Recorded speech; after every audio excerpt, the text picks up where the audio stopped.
good evening, or morning, afternoon, whenever you may be watching this. I am back for another Halloween movie review. BondyBlue, yes. And this review will be featuring the movie The People Under the Stairs. Let's begin, shall we? Due to some treacherous and terrible housing authority, a family in the ghetto is being kicked out of their home. Apparently, weird white landlords want to gentrify. Oh, how times have not changed. The family lives in a rat-infested drug den. The kid has to basically go through a crack house before he can get to his apartment. Something tells me that no repairs have happened here in a while. The young boy's sister, I'm assuming, because they didn't really give names like that in this movie, has a boyfriend, played by the actor Ving Rhames. He says he knows the landlord is just lining his pockets, which we know is the truth. That's what they do. That is what they do. Ving cooks up a terrible plan to seek revenge and rob the weird white landlords. There have been rumors for years that the landlords have gold hidden in their home.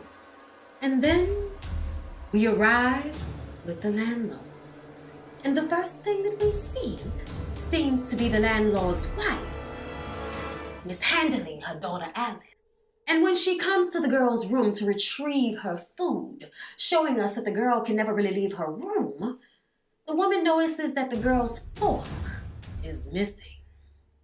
Upon first glance, we have no idea what the significance of this is. Alice gets down on the floor. Oh, it must be here somewhere. It must have just fell on the floor. A creepy hand reaches out from an air vent and gives her the fork. So I guess it wasn't on the floor after all. The woman knows she's been feeding that thing in the wall. So the man comes in and beats her. Oh, child abuse. Oh yeah, we don't like child abuse. That's scary. That's real life scary. That's not cool. This feels wrong. All of this all feels wrong. So the kid, Ving Rhames, and some white cat named Spence circles the neighborhood. They case in the joint. Spencer gets into the house pretending to be the gas man. Then, from the van, Ving and a boy can see the woman leaving the house, with Spence supposedly still inside the house. But Ving doesn't trust Spence, so he's gotta go in the house because he thinks he's trying to take the gold for himself. Little does he know, Spence ain't getting no gold. You see, Ving Rhames is playing a dumb person with bad hair. It's all dumb. Him and the hair. The plan, everything. The kid actually has to save him from a Rottweiler. What is your size for, Ving? What is your size for in this role? The kid is ready to leave at this point. The kid's spidey senses are tingling and telling him this is not a safe situation for him. But see, Ving, all he can see is the gold in his mind. The gold. And Spence stealing the gold. So no. They're not leaving just yet. The kid somehow ends up in the basement and finds a whole bunch of people trapped in some type of cage in the basement. Like, what is going on here? And they're weird looking people, like people that haven't had sun in all of their lives. You know, people who are turning into cavemen. Okay, because they've been in the basement for so long. The kid also finds Spence dead and a gold coin. Then they can hear the sound of the car coming back. The landlords are back. What are we going to do? At this point, I find out that Ving's name is Leroy. Leroy is playing dead, but he gets emotional. What? What's happening? Is that what I put in my notes? Well, whatever. When they try to get out, the door, it shocks them. Nobody's getting out. And the windows aren't breaking. So now the landlord knows somebody's in his house. And so he gets his gun. And now Leroy and the kid separate, and the kid is running around and finds Alice. Apparently, she's never seen a black person before. Apparently, a lot of white people haven't, even those that haven't been kept in their rooms their entire lives. Then Leroy ends up getting shot. We knew it. We can't believe he lasted this long. Then the landlord needs to go and put on the proper child-killing attire, which happens to be all leather, like Leatherface from American Horror Story. Do y'all remember that? I have been scarred for life by that imagery. While the landlord is trying to kill the boy, he keeps getting distracted by the people in the walls. So he's basically in his house shooting it up, and nobody hears this? Word. But he's getting quite upset because the people in the walls find it rather funny that he can never really find them. The police have been trolling the neighborhood because of the robberies. And they see the van in the driveway of the house. And they know it's tied to other burglaries. So now the cops come knocking. The landlords, of course, being unassuming white folks, lie and the police are no smarter. But this is when they figure out that the boy who arrived first was involved.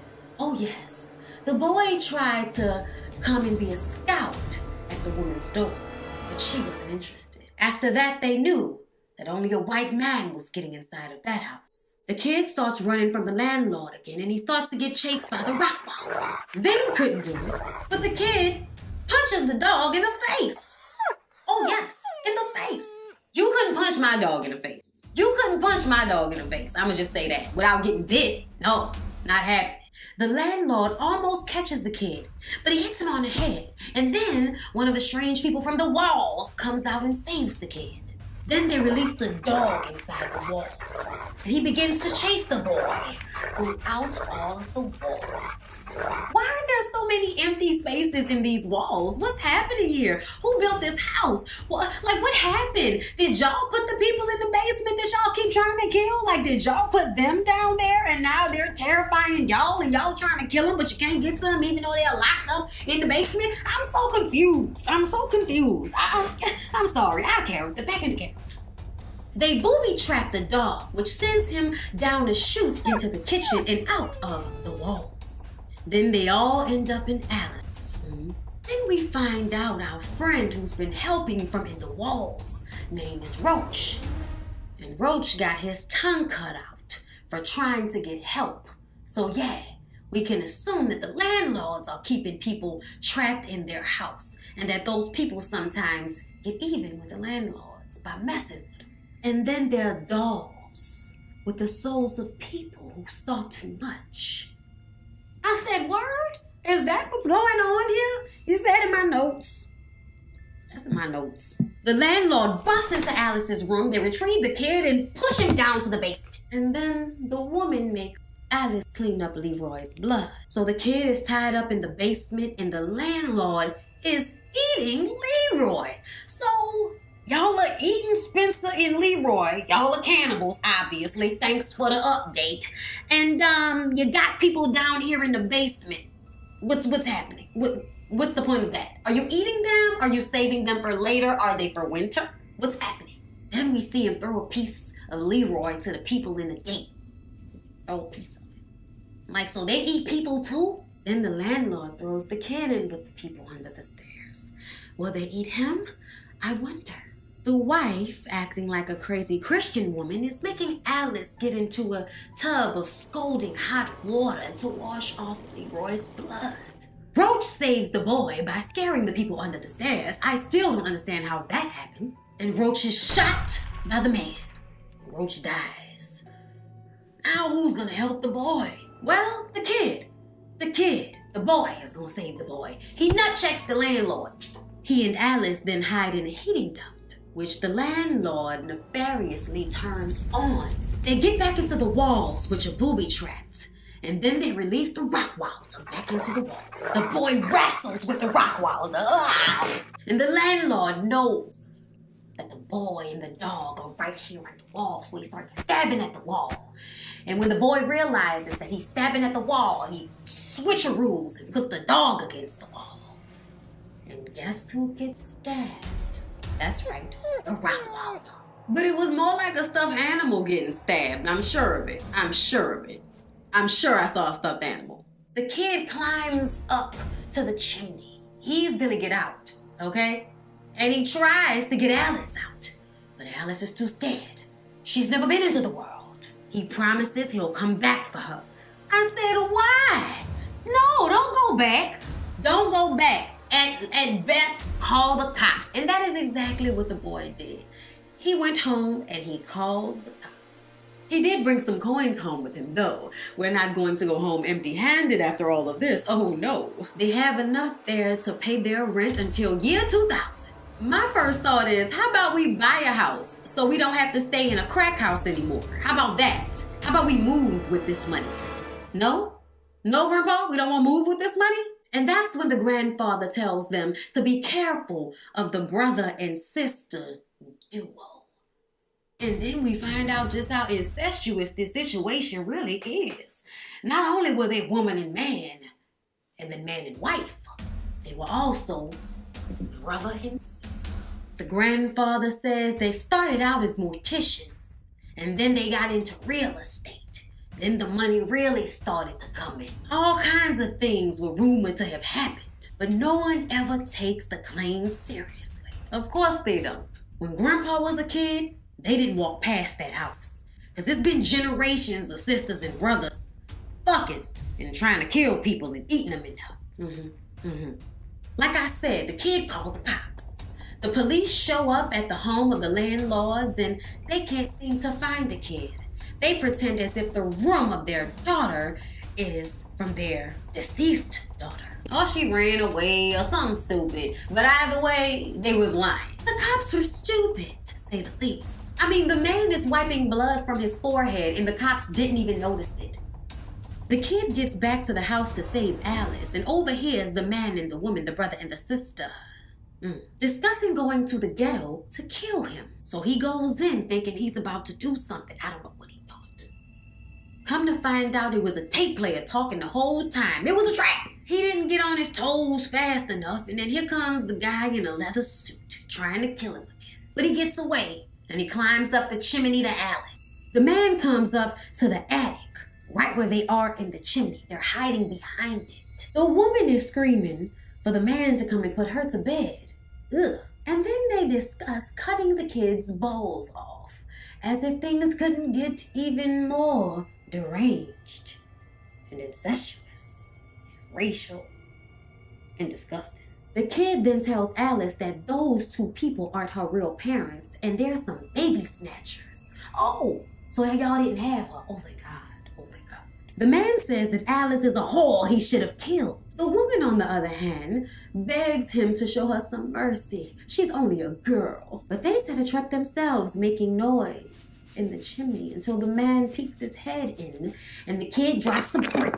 And once the man is incapacitated, the woman looks because she's stupid. And then he jumps down on her. Ah! Alice travels through the chimney and goes to the living room. Apparently this chimney just goes all through the house, just like the walls. She was supposed to get out of the back door, but it was locked.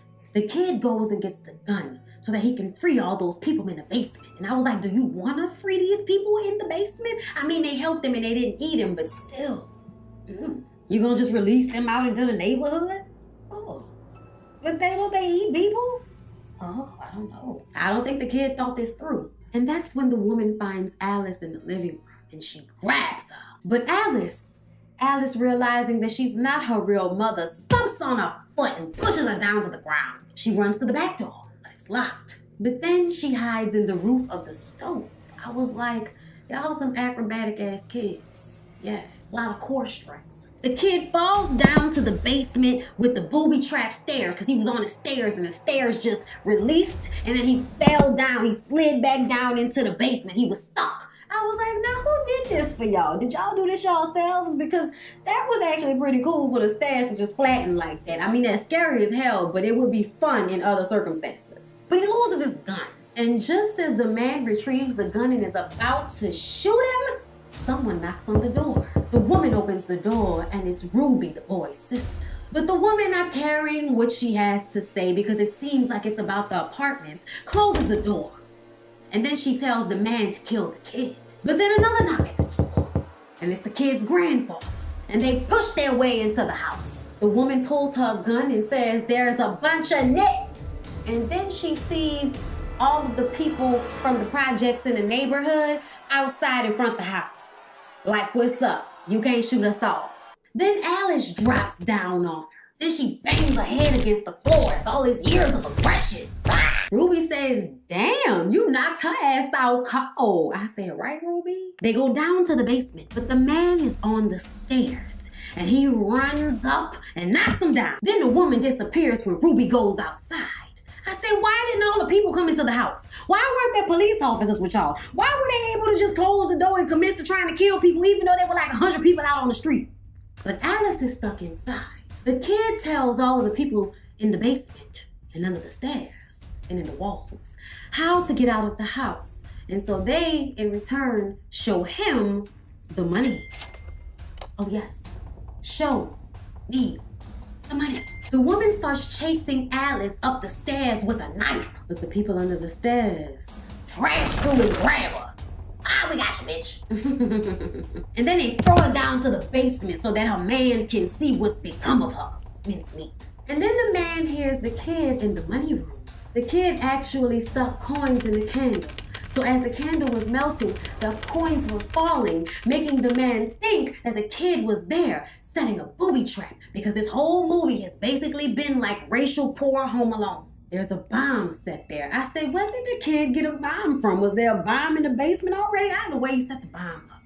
And the man tries to shoot the kid, and then the bomb goes off, and boom, you're dead. And then the money didn't burn up, didn't get shredded, didn't get cut up. Oh no, the money just starts to fly into the air in the neighborhood for the 100 people outside that were doing nothing to help them on the inside start grabbing money. And then the people who were living under the stairs and in the basement run out because apparently you couldn't tell that they were creepy looking when you were looking for the money. No one noticed the zombies.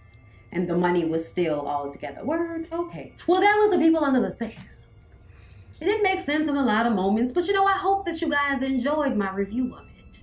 This concludes my Halloween movie review. I hope you enjoyed. See you in the next